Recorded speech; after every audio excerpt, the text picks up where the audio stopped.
नमस्कार दोस्तों, विद्या GS centre में हम आपका स्वागत करते हैं। आज हम आपके लिए क्लास 12th की फिजिक्स की एक क्लास लेकर आए हैं।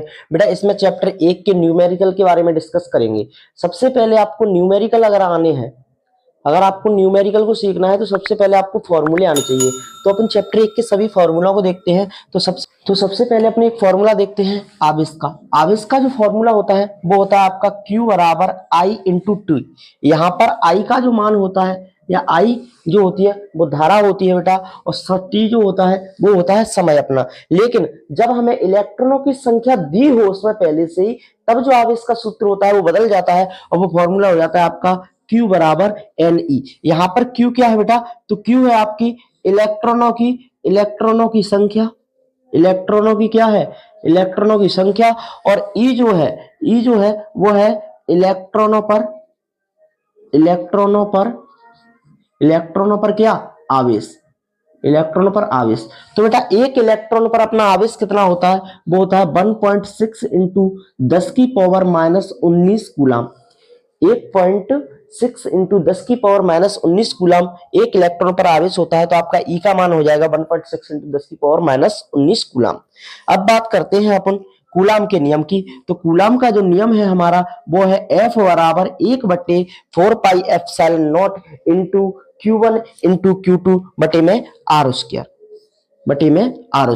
यहाँ पर बेटा एक बात ध्यान रखने योग्य यह है कि यहाँ पर आपका 1/4 पाई एप्सिलॉन नॉट, इसका जो मान होता है वो होता है बेटा 9 इंटू 10 की पावर 9। 1/4 पाई एप्सिलॉन नॉट का मान कितना होता है बेटा? तो 9 इंटू 10 की पावर 9। यहाँ पर जो एप्सिलॉन नॉट आप देख रहे हो, ये एप्सिलॉन नॉट है वायु तथा निर्वात की विद्युतशीलता। लेकिन अगर हम निरपेक्ष विद्युतशीलता की बात करते हैं, तो अगर हमें निरपेक्ष विद्युतशीलता पूछी गई है, epsilon equals to epsilon not के।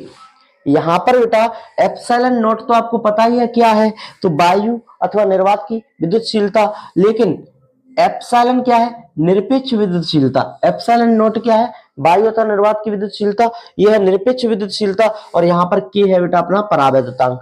अगर आपको निरपेक्ष विद्युतशीलता अगर आपको दी हुई है लेकिन परावैद्युतांक पूछा है, तब भी यही फॉर्मूला आपका अप्लाई होगा। अब विद्युत क्षेत्र की तीव्रता की बात करते हैं। तो विद्युत क्षेत्र की तीव्रता का हमारा जो फॉर्मूला है वो है E बराबर F बटे Q नॉट। E बराबर F बटे Q नॉट। और आप जानते हो तीव्रता का जो मात्रक होता है वो क्या होता है? न्यूटन पर कूलम क्या होता है? तीव्रता का मात्रक होता है। लेकिन बेटा अगर हमें बिंदु आवेश के कारण विद्युत क्षेत्र की तीव्रता पूछता है, तो बिंदु आवेश के कारण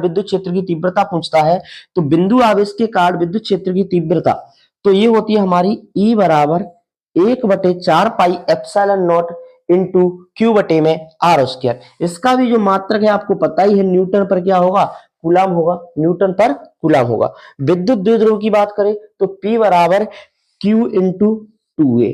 विद्युत द्विध्रुव क्या होता है? P बराबर Q इंटू 2A।